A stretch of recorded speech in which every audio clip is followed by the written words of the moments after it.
Hey everybody, welcome to another full on fire tutorial. My name is Connor, and today we have Creating Composite Patterns, episode number 4.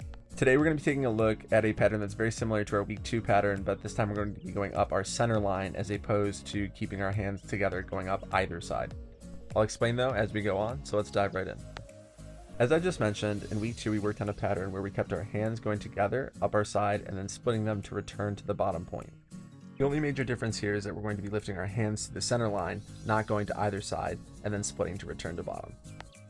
The first variation I'd like to show you is an opposite direction variation. The reason being is that it's simplest being a pair of 2 tricatchas. Starting from our south point with a hands together butterfly, we lift up to our north point, which is then followed by our hands moving split to east and west and returning to south and same. The pattern would look like this at full speed. Let's take a look at the same direction variation. Moving our hands from east and west to south is the most important step here.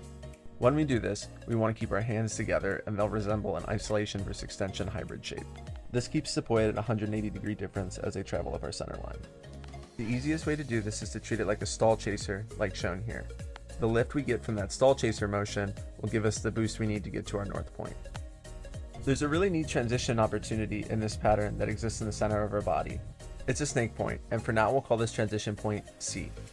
Anytime a pattern crosses through the center line of your body, you have the opportunity to isolate and turn it into a snake. When you do this, you can just throw it in the middle of the pattern you're already doing, like shown here. In this pattern, you do this by splitting your hands to east and west using a snake, and then returning to your center point, you move up north after the snake is finished. Here's the pattern done a couple times at full speed so you can take a look at how it is supposed to look. Alright guys, that should sum up this week's episode. If you have any questions, feel free to leave them in the comments below. Again, my name is Connor. This has been a full on fire tutorial, and I'll catch you next time.